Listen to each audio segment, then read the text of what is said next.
জয়গুরু। পরম প্রেমময় শ্রী শ্রী ঠাকুরের রাতুল চরণে শতকোটি প্রণাম জানিয়ে আজ আমি ঠাকুরের জীবনের একাদশ পর্বের সূচনা করছি। একদিন মনোমোহিনী দেবী ঠাকুরের কীর্তন সচক্ষে দেখে অভিভূত হয়ে পড়েন। সেদিন সকালে কীর্তন শুরু হয়ে দুপুর পর্যন্ত চলছিল। বেলা যত বাড়তে থাকে কীর্তনের বেগও ততই বেড়ে চলে। অবশেষে তা ভীষণ আকার ধারণ করে। সঙ্গী ও অনুচরবর্গের সঙ্গে ঠাকুর এই কীর্তনে মত্ত হয়ে আছেন। দুপুরের প্রখর রোদের তাপে তাঁর সর্বাঙ্গ থেকে অবিরল ধারায় ঘাম ঝরছে। ভাবাবেশে তাঁর বাহ্য জ্ঞান প্রায় লুপ্ত হয়েছে। এইভাবে ঘন্টার পর ঘন্টা ধরে কতক্ষণ যে কীর্তন চলবে তা কেউ বলতে পারে না। এদিকে ঠাকুরের স্নান খাওয়া কিছুই হয়নি। এ কথা ভেবে চিন্তিত হয়ে পড়লেন মনোমোহিনী দেবী। বহুক্ষণ আগেই রান্না শেষ হয়েছে, ডাল ভাত তরকারি সব ঠান্ডা হয়ে যাচ্ছে। ঠাকুরের খাওয়া না হওয়ায় বাড়ির অন্য সবাই অভুক্ত, সকলেই তার জন্য অপেক্ষা করছে। মনোমোহিনী দেবী ভাবলেন, এইভাবে কীর্তন করতে করতে ঠাকুরের যদি ভাব সমাধি হয় তাহলে সে সমাধিভঙ্গ হতে আরও কয়েক ঘন্টা সময় লাগবে। তাই এই কীর্তন কিভাবে থামানো যায় মনে মনে তারই উপায় খুঁজতে লাগলেন মনোমোহিনী দেবী। ভাবতে ভাবতে হঠাৎ তার মাথায় এক বুদ্ধি এসে গেল। তখন তিনি বাড়ির ভৃত্য নফরচন্দ্রকে দুই একটি কলসি নিয়ে জল এনে কীর্তনস্থলে ঢেলে দিতে বললেন।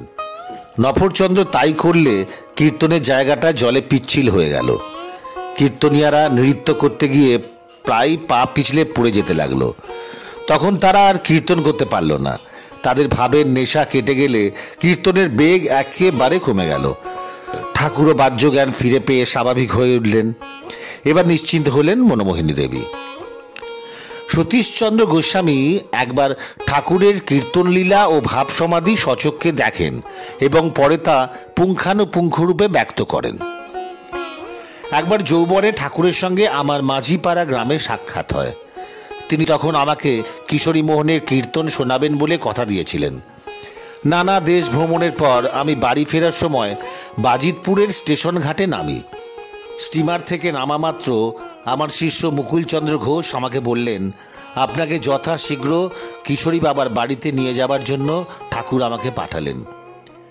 এ কথা শুনে আমি আশ্চর্য হয়ে গেলাম। এতদিন পর আমি আজই বাড়ি ফিরব এবং এই বাজিতপুর ঘাটে নামব, এ কথা ঠাকুর জানলেন কিভাবে? তবে কি তিনি অন্তর্যামী বা সর্বজ্ঞ? যাই হোক, আমি মুকুন্দের সঙ্গে কিশোরী মোহনের বাড়ির দিকে রওনা হলাম। বাড়ির কাছাকাছি গিয়ে কীর্তনের শব্দ শুনতে পেলাম। তখন কীর্তনে একটি গৌড় বিষয়ক পদ গাওয়া হচ্ছিল। তখন সন্ধ্যার অন্ধকার আস্তে আস্তে ঘন হয়ে উঠছে। বাড়ির আঙিনায় উপস্থিত হয়ে দেখলাম ঠাকুর কীর্তন ঘরে বসে আছেন। ঘরের মধ্যে তখনও আলো জ্বালানো না হলেও ঠাকুরের অঙ্গচ্ছটায় সমস্ত ঘরখানি আলোকিত হয়ে উঠেছে। সেই ঘরের মধ্যেই কীর্তন চলছিল। আমি ঘরের সামনে গিয়ে দাঁড়াতেই ঠাকুর আমাকে দেখতে পেয়ে উঠে এসে আমার হাত ধরে নিয়ে গিয়ে তার পাশে বসালেন। ঠাকুরের সঙ্গে আমিও এক মনে কীর্তন শুনতে লাগলাম। কিশোরী মোহন তখন গান ধরলেন, শ্যাম গরবে গরবিনী রাধা। কিশোরী মোহনের কণ্ঠ সত্যিই বড় মধুর। নিবিষ্ট মনে কীর্তন শুনতে শুনতে হঠাৎ আমাকে নিয়ে ঠাকুর ঘরের বাইরে বেরিয়ে গেলেন। তখন কীর্তনিয়ারাও ঘর থেকে বেরিয়ে এসে আঙিনায় কীর্তন করতে লাগলেন। ঠাকুরও তখন সেই কীর্তনে যোগ দিলেন। তিনি আমাকে কীর্তন দলের মধ্যে ঠেলে দিয়ে আমার হাত ধরে ভাবে বিভোর হয়ে নৃত্য করতে লাগলেন। সে কি অপূর্ব নৃত্য! কিশোরী মোহন তখন দুহাত তুলে তাণ্ডব নৃত্য আরম্ভ করলেন। তুমুল বেগে কীর্তন চলতে লাগলো। ভাব বিহ্বল হয়ে নৃত্য করতে করতে ঠাকুর হঠাৎ বাহ্য জ্ঞান শূন্য হয়ে মাটির উপর পড়ে গেলেন। ভক্তগণ তখন ধরাধরি করে ঠাকুরকে ঘরের ভিতর নিয়ে গিয়ে মেঝের উপর শুইয়ে দিল। বুঝলাম তার দেহের মধ্যে প্রাণের কোনো বিন্দুমাত্র চিহ্ন নেই। তার দেহখানি নিশ্চল ও নিষ্পন্দ অবস্থায় পড়ে আছে। তখন সকলে বুঝতে পারল ঠাকুরের ভাব সমাধি হয়েছে। তাই তার চৈতন্য সম্পাদনের জন্য সকলে তখন তন্ময় চিত্তে কীর্তন করতে লাগলেন। এইভাবে কিছুকাল নিষ্পন্দভাবে শুয়ে থাকার পর ঠাকুরের ডান পায়ের বৃদ্ধাঙ্গুলিটি দ্রুত বেগে কাঁপতে লাগলো। তখন হাত ও পায়ের চারটি বৃদ্ধাঙ্গুলি এইভাবে কাঁপতে লাগলো। নিথর নিষ্পন্দ দেহের মধ্যে কেবল বৃদ্ধাঙ্গুলির এইরূপ কম্পন এক আশ্চর্য ঘটনা। যাই হোক, কিছুক্ষণ এইরূপ কম্পনের পর একেবারেই তা থেমে গেল। এরপর নানা রকমের আসন প্রক্রিয়া চলতে লাগলো তাঁর দেহে। সম্পূর্ণ অচেতন এক দেহে নানা রকমের এইসব আসন প্রক্রিয়াও এক বিস্ময়কর ঘটনা। অঙ্গ প্রত্যঙ্গের নানারূপ সঞ্চালন ও বিন্যাসে কত রকমের আসন যে তিনি করলেন তা বলবার নয়। এইসব আসন শেষ হবার পর তার দেহটি আবার পূর্বের মতো নিথর নিশ্চল হয়ে মাটির উপর পড়ে রইল। এইরূপে মৃতবৎ অবস্থায় তার মুখ থেকে উচ্চস্তরের ভাবপূর্ণ বাণী অনবরত উচ্চারিত হতে লাগল। এক হতচেতন মানুষের মুখ থেকে নির্গত এমন অপরূপ তত্ত্বপূর্ণ জ্ঞানগর্ভ বাণী আমি কখনো শুনিনি। আমি কেন, আমাদের মধ্যে কেউ কখনো শোনেনি। এইভাবে কিছুক্ষণ পর তার মুখ থেকে বাণী নির্গত হবার পর তাঁর দেহে ক্রমশ প্রাণের স্পন্দন দেখা দিল। তিনি সম্বিত ফিরে পেলেন। তখন তিনি জল চাইলেন। তিনি বললেন, গোসাইয়ের হাতে পদ্মার জল খাবো। ঠাকুরের মুখে এই কথা শোনার সঙ্গে সঙ্গে আমি ছুটে গিয়ে পদ্মায় ডুব দিয়ে এক ঘটি জল এনে তাকে দিলাম। তিনি প্রাণ ভরে জল পান করে কিছুটা সুস্থ হলেন। ধীরে ধীরে স্বাভাবিক অবস্থায় ফিরে এলেন। তিনি সহজভাবে আবার কথাবার্তা বলতে লাগলেন। কিশোরীমোহন দাস বৈষ্ণব মহাশয় ঠাকুরের এই কীর্তলীলা সম্বন্ধে তাঁর প্রত্যক্ষ অভিজ্ঞতার কথা বর্ণনা করেন। তিনি বলেন, আমার সাধনগড়ে রোজই প্রায় কীর্তন হতো। ঠাকুর নিয়মিত এসে সে কীর্তনে যোগ দিতেন। রাত্রে অধিক লোক সমাগম হতো। কীর্তন শেষ করে গভীর রাত্রে বাড়ি ফিরতেন। কীর্তনে মত্ত হয়ে ঠাকুর যে অপূর্ব ভঙ্গিমায় নৃত্য করতেন তা ভাষায় বর্ণনা করার শক্তি কারুর নেই। কীর্তনকালে কোনো কোনো দিন তাঁর দেহ থেকে উজ্জ্বল জ্যোতি বেরুত। কখনো কখনো লোমকূপ থেকে রক্তবিন্দু ঝরত। কখনো বা পিচকারির ধারার মতো রক্ত বার হতো। কীর্তন দলের লোকসংখ্যার অনুপাতে আমাদের ঘরখানি ছিল নেহাতি ছোট, কিন্তু কীর্তনের সময় মনে হতো ঘরের আয়তন যেন কত বেড়ে গেছে। আমরা বহু লোক, কাজেই অনায়াসে উদ্দাম নৃত্যে তুমুল কীর্তন চালাতাম। কীর্তন ঘরের পাশে কতগুলো বড় বড় আম গাছ ছিল।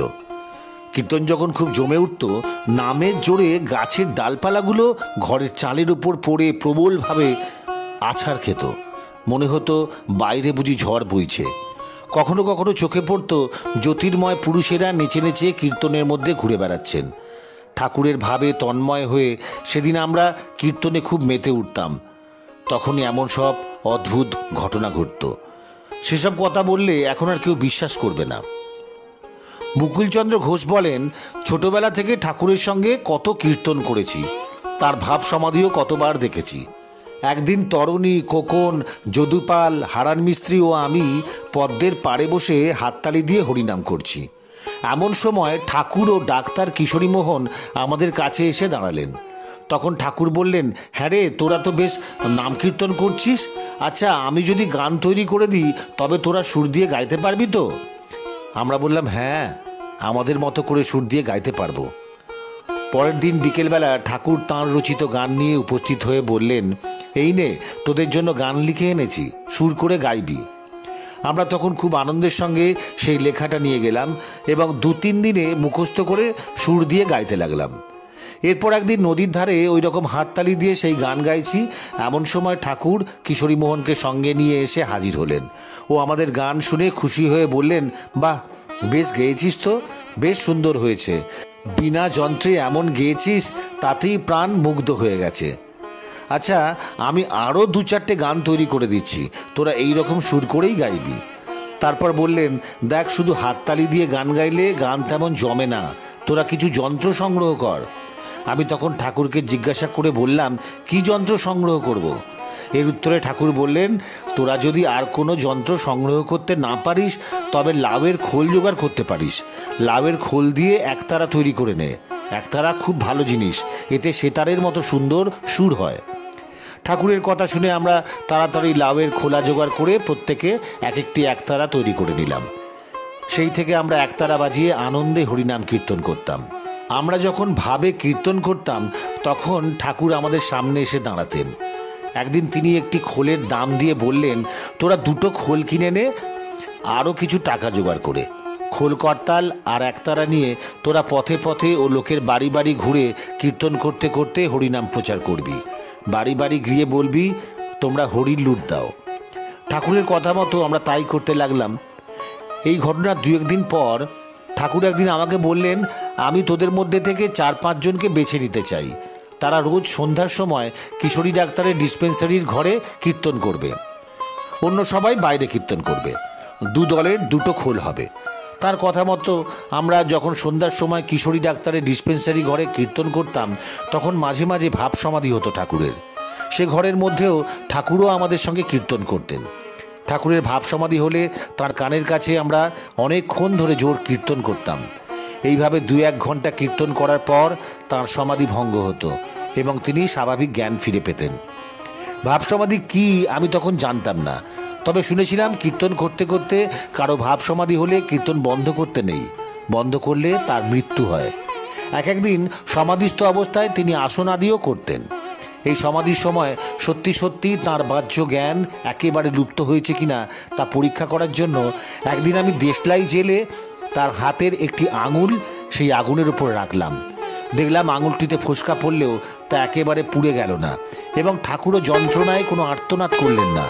তার মুখ দিয়ে কোনো যন্ত্রণাকাতর শব্দও বেরোলো না। জ্ঞান ফিরে এলে ঠাকুর সেই আঙুলটি আমাকে দেখিয়ে বললেন, দেখ তো মুকুন্দ, আমার এই আঙুলটা জ্বালা করছে কেন? আমি তখন আমার কুকর্মের কথা সব ঠাকুরকে অকপটে বললাম। তিনি তা শুনে মৃদু হেসে আমাকে বললেন, কারোর গায়ে আগুন দিয়ে এইসব পরীক্ষা করতে নেই, এইসব আর করিস না। এই ঘটনা থেকে বুঝলাম ঠাকুরের ভাব সমাধি কত গভীর ও আধ্যাত্মিক তাৎপর্যে মণ্ডিত ছিল। বুঝলাম তিনি সাধারণ মানুষ নন, তিনি ঐশী শক্তি সম্পন্ন এক মহাপুরুষ। ঈশ্বরের প্রতি অগাধ প্রেম ভক্তি ও সকল মানুষের মঙ্গল কামনার জন্য তিনি ঈশ্বরের প্রত্যক্ষ কৃপা ও অনুগ্রহ লাভ করেছেন। যদি ঠাকুরের জীবনের এইসব আধ্যাত্মিক ঘটনাগুলো আপনাদের মন ছুঁয়ে যায়, তাহলে সকলে জয়গুরু বলবেন, কমেন্ট করবেন, শেয়ার করবেন আর সাবস্ক্রাইব করে আমার পাশে থাকবেন। ভালো থাকবেন। জয়গুরু।